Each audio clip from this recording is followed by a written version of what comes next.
Costume ಅಲ್ಲೂ ಸಿನಿಮಾದ ಕಥೆ ಹೇಳೋಕೆ ಟ್ರೈ ಮಾಡಿದಾರ ಅಂತ ಎಲ್ಲೋ ಒಂದ್ ಕಡೆ ಚಕ್ರವರ್ತಿದ ಒಂದು ಟೈಟಲ್ ಟ್ರ್ಯಾಕ್ ಬರುತ್ತೆ ಅಂದ್ರೆ ಪ್ರಾಣಿಗಳಿಗೆ ಒಂದೊಂದು ಅಂಗ ಹೋಲಿಕೆ ಮಾಡಿ ಬರೆದಿದ್ದಾರೆ ಅಂತ.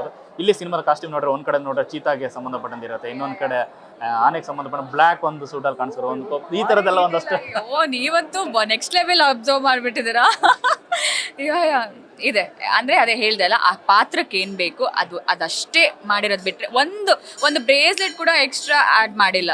ಹಿಂಗ್ ಮಾಡಿದ್ರೆ ಕ್ಯಾರೆಕ್ಟರ್ ಚೆನ್ನಾಗಿ ಕಾಣಿಸತ್ತೆ ಇಲ್ಲ, ಆ ಪಾತ್ರಕ್ಕೆ ಏನ್ ಬೇಕು ಅದನ್ನ ಮಾತ್ರ ಮಾಡಿರೋದು. ಸೊ ಇದೇನು ಪವರ್ ಅಂಡ್ ಒಂದು ಸೇಡಿನ ಕಥೆನ ಏನಿರುತ್ತೆ ಅಂತ ಮಾಡಿ ನಾನೆಲ್ಲ ಇವ್ರಿಗೆ ಕತೆ ಹೇಳ್ಬಿಟ್ಟು ಆಮೇಲೆ ಆಗೋಯ್ತು. ಇನ್ನೊಂದು 4 ದಿನ, ಅಯ್ಯೋ ಚಾನ್ಸೇ ಇಲ್ಲ. ಇನ್ನೊಂದು 4 ದಿನ ಆದ್ರೆ ನಿಮ್ಗೆ ಗೊತ್ತಾಗ್ಬಿಡುತ್ತೆ. ಆಮೇಲೆ ಕುತ್ಕೊಂಡು ಡಿಸ್ಕಸ್ ಮಾಡೋಣ. ಸಿನಿಮಾದ ಟ್ರೈಲರ್ ಬಿಡುಗಡೆ ಆಗಿರುವಂಥದ್ದು. ಸೊ ಎಲ್ಲರಿಗೂ ಕಾಡ್ತಿರೋಂಥ ಸಿನಿಮಾದ ಟ್ರೈಲರ್ ಕೊನೆಯಲ್ಲಿ ಬರುವಂಥ ಒಂದು ಡೈಲಾಗ್, ಸೂರ್ಯಂಗೆ ತುಂಬ ಹೊತ್ತು ಗ್ರಹಣ ನಡೆಯಲ್ಲ, ನಾನು ಬರ್ತೀನಿ ಚಿನ್ನ ಅನ್ನೋದು. ಸೊ ಕೋಟ್ಯಾಂತರ ಅಭಿಮಾನಿಗಳು ಆ ಕ್ಷಣಕ್ಕೋಸ್ಕರ ಕಾಯ್ತಾ ಇದ್ದಾರೆ. ಅವ್ರಿಲ್ಲದೆ ಸಿನಿಮಾನ ಬಿಡುಗಡೆ ಮಾಡ್ತಿದ್ರು, ಎಷ್ಟು ನೋವಿದೆ ಅಂತ. ಡೆಫಿನೆಟ್ಲಿ ಅಂದ್ರೆ ಅವ್ರ ಆರಾನೇ ಬೇರೆ, ಅವ್ರ ಪ್ರೆಸೆನ್ಸೇ ಬೇರೆ. ಅವ್ರು ಇರ್ತಿದ್ರೆ ನಮ್ಗೊಂದು 100 ಆನೆ ಬಲ ನಮಗೆಲ್ಲ. ಅದು ಎಲ್ಲೋ ಇರೋದ ಅನ್ಸ್ಬಿಡ್ತಾ ಇದ್ವಿ ನಾವೆಲ್ಲ. ಅಂದ್ರೆ ಅವ್ರಿದ್ರೇನೆ ಅವ್ರ ಪ್ರೆಸೆನ್ಸೇ ಬೇರೆ. ಬಟ್ ನನಗೂ ಒಂದು ಆಸೆ ಇತ್ತು ಅವ್ರ ಜೊತೆ ಹಾಗೆಲ್ಲ ಅಂದರೆ ಪ್ರಮೋಷನ್ಸ್ ಓಡಾಡಬೇಕು, ಅದೇದು ಡೆಫಿನೆಟ್ಲಿ ಇದ್ದೇ ಇರತ್ತಲ್ವ. So I definitely miss that. But I just hope ಅವ್ರ ಸಿಚುವೇಶನ್ ಪಾಪ ಆದಷ್ಟು ಬೇಗ ಸರಿ ಆಗಲಿ. ಆ್ಯಂಡ್ ಅವ್ರು ಏನು ಡೈಲಾಗ್ ಹೊಡೆದಿದ್ದಾರೆ ಗೊತ್ತಾ, ಅದು ಆದಷ್ಟು ಬೇಗ ಈಡೇರಲಿ ಅಂತ ಕೇಳ್ಕೊತೀನಿ. We all miss him. Yeah, ಸಿನಿಮಾದ ಬಗ್ಗೆ ಏನಾದ್ರು ಅಪ್ಡೇಟ್ ತಗೋತಾ ಇದ್ದಾರೆ ಅಂತ, ಯಾಕಂದ್ರೆ ಡೈರೆಕ್ಟರ್ ಹೇಳ್ತಾ ಇದ್ರು ಭೇಟಿಯಾಗಿದೆ, ಒಂದಷ್ಟು ವಿಚಾರಗಳು ಕೇಳ್ತಾರೆ, ಎಲ್ಲೇ ಹೋದ್ರು ಏನೇ ಮಾಡಿದ್ರು ಸಿನಿಮಾ ಬಗ್ಗೆನೇ ಕೇಳ್ತಾ ಇದ್ರು ಯಾವಾಗಲೂ ಅಂತ. ಅವ್ರಿಗೆ ಸಿನಿಮಾನೇ ಪ್ರಪಂಚ ಅನ್ಸುತ್ತೆ. ನಾನು ಅದ್ರ ಬಗ್ಗೆ ಜಾಸ್ತಿ ಮಾತಾಡಿಲ್ಲ, ಯಾರ ಹತ್ರನೂ ಮಾತಾಡೋಕ್ಕೆ ಸಿಕ್ಕಿಲ್ಲ. ಸರ್ ಹೇಗಿದ್ದಾರೆ ಅಂತ ಗೊತ್ತಿಲ್ಲ ನನಗೆ. ಬಟ್ ಅವ್ರ ಜೊತೆ ಇದ್ದಷ್ಟು ದಿನ ಅಲ್ಲಿ ತಿಳ್ಕೊಂಡಿರೋದು ನಾನು ಏನಂದರೆ ಅವ್ರಿಗೆ ಸಿನಿಮಾನೇ ಪ್ರಪಂಚ ಸರ್. ಅದು ಬಿಟ್ಟರೆ ಕಾರು ಪ್ರಾಣಿ ಬಿಟ್ಟರೆ ಐ ಡೋಂಟ್ ಥಿಂಕ್ ಬೇರೆ ವಿಷಯದಲ್ಲಿ ಇಂಟ್ರೆಸ್ಟೇ ಇಲ್ಲ ಅವ್ರಿಗೆ ಅನ್ಸುತ್ತೆ. ಸೊ ಕೇಳಿರ್ಬೋದೇನೋ, ಗೊತ್ತಿಲ್ಲ. ಅಭಿಮಾನಿಗಳ ಬಗ್ಗೆ ಮಾತಾಡಿದ್ದಾರೆ. ದರ್ಶನ್ ಅವರ ಫ್ಯಾನ್ಸ್ ಅಂತಂದ್ರೆ ಅದೊಂದು ಸೆಪರೇಟ್ ಫ್ಯಾನ್ ಬೇಸ್, ಅದು ನೆಕ್ಸ್ಟ್ ಲೆವೆಲ್ ಇರುತ್ತೆ. ಎಷ್ಟೇ ಕಷ್ಟ ಸುಖ ಬಂದ್ರೆ ಆ ಕಾನ್ಸ್ಟೆಂಟ್ ಪ್ರೀತಿ ಎಂದು ಕಮ್ಮಿ ಆಗಲ್ಲ.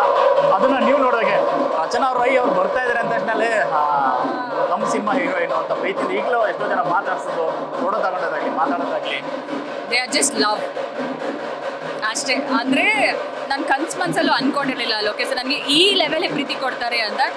ಜಸ್ಟ್ ಬಿಕಾಸ್ ನಾನು ನಮ್ಮ ದರ್ಶನ್ ಸರ್ ಜೊತೆ ಸಿನಿಮಾದಲ್ಲಿ ಲಾಂಚ್ ಆಗ್ತಿದ್ದೀನಿ ಅಷ್ಟೇ. ನಾನು ಅವ್ರಿಗೇನು ಮಾಡಿಲ್ಲ, ಹೋಗಿ ಅವ್ರ ಹತ್ರ ಮಾತಾಡ್ಸಿಲ್ಲ, ಏನೂ ಗೊತ್ತಿಲ್ಲ ಅಷ್ಟೇ. ನಮ್ಮ ಹೀರೋಯಿನ್ ಅದು ನನ್ನ ರಚನಾ ಅಂತ ಬಿಟ್ಟಾಕಿ, ನನ್ನ ಹೆಸರು ಯಾರು ಇವಾಗ ರಚನಾ ಅಂತ, ಡೆವಿಲ್ ಕ್ವೀನ್ ಅಂತಲೇ ಅದು ಫಿಕ್ಸ್ ಆಗಿಬಿಟ್ಟಿದೆ. ಎಲ್ಲೇ ಯಾವ ಪೋಸ್ಟ್ ತೆಗೆದು ನೋಡಿ ಡೆವಿಲ್ ಕ್ವೀನ್ ಅಂತ. ಸೊ ಅಷ್ಟು ಪ್ರೀತಿ ಕೊಡಬೇಕಾದ್ರೆ for ever grateful Lokesh sir. ಈ ಪ್ರೀತಿಗೆ ನನ್ಗೆ ಗೊತ್ತಿಲ್ಲ, ಈ ಋಣನ ನಾನು ಹೆಂಗೆ ತೀರಿಸಲಿ ಅಂತ ಗೊತ್ತಿಲ್ಲ. ಬಟ್ ಯಾವತ್ತಿದ್ರು ಈ ಪ್ರೀತಿನ ಅವ್ರು ಕೊಟ್ಟಿದ್ದಾರೆ, ನಾನು ಇದನ್ನು ಉಳಿಸ್ಕೊಳಕ್ಕೆ ನೋಡ್ತೀನಿ ಅಷ್ಟೇ. ಓವರಾಲ್ ಜರ್ನಿ ಡೆವಿಲ್ ಅಂದ ತಕ್ಷಣ ಒಂದು ವರ್ಡಲ್ಲಿ ಹೇಳೋದಾದ್ರೆ ಏನು ಹೇಳಕ್ಕೆ ಇಷ್ಟಪಡ್ತೀನಿ ಅಭಿಮಾನಿಗಳೇ? ಆ ಒಂದು ವರ್ಡಲ್ಲೇ ಗೊತ್ತಾಗಬೇಕು ಡೆವಿಲ್ ಅಂದ್ರೆ ಏನೋ. ಡೆವಿಲ್ ಓ ಬಿಳಿ ಆನೆ ಅದು. Devil is a white elephant which is rare, which is magical.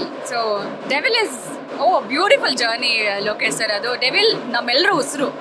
So I'm waiting, we all waiting for the devil. Yeah, big ಡೇಗೆ ಬೆರಳೆಣಿಕೆ ದಿನಗಳಷ್ಟೇ. ಒಂದು ಗುಡ್ ಫ್ರೈಡೆ ಅಂದರೆ ಎಲ್ಲರ ಕಲಾವಿದರಲ್ಲೂ ಒಂದು ಮನಸ್ಸಲ್ಲಿರುತ್ತೆ, ಈ ಥರದೊಂದು ದಿನ ನಮ್ಗೆ ಫ್ರೈಡೆ ಶುಕ್ರವಾರ ಬರಬೇಕು ಅಂತ. ಅದು ತುಂಬ ಹತ್ತಿರದಲ್ಲಿದೆ ನಿಮ್ಮ ಲೈಫಲ್ಲಿ. ಏನು ಹೇಳಕ್ಕೆ ಇಷ್ಟಪಡ್ತೀರಿ? I'm waiting. ಇದೇ ಡಿಸೆಂಬರ್ 11ರಂದು ಬೆಳಗ್ಗೆ 6 ಗಂಟೆಗೆ ನಾವೆಲ್ಲರೂ ಡೆವಿಲ್ ಏನು ಅಂತ ನಮಗೆ ಆ ದಿನ ಗೊತ್ತಾಗುತ್ತೆ. ಆ್ಯಂಡ್ ಐ ವಿಶ್ ಪ್ರತಿಯೊಬ್ಬರು ಕನ್ನಡ ಸಿನಿಮಾನ ಥಿಯೇಟ್ರಲ್ಲೇ ನೋಡಬೇಕು. ಆ್ಯಂಡ್ ನಮ್ಮ ಕನ್ನಡ ಸಿನಿಮಾನ ನೋಡಿ ಬೆಳೆಸಿ ಉಳಿಸಿ ಅಂತ ಕೇಳ್ಕೊತಾ ಇದ್ದೀನಿ ಅಷ್ಟೇ. ಯಾ, ಥ್ಯಾಂಕ್ ಯು ಸೋ ಮಚ್. ಅಂದರೆ ಮೊದಲು ಹೇಳೋದಂದ್ರೆ ದರ್ಶನ್ ಅವ್ರ ಜೊತೆ ಡೆಬ್ಯೂ ಸಿನಿಮಾ ಯಾರು ನಾಯಕಿಯರು ಕಾಣಿಸ್ಕೊಂಡಿದ್ದಾರೆ ಅವರೆಲ್ಲ ಇಂಡಸ್ಟ್ರಿನ ಆಳದಂಥ ನಾಯಕಿಯರಾಗಿ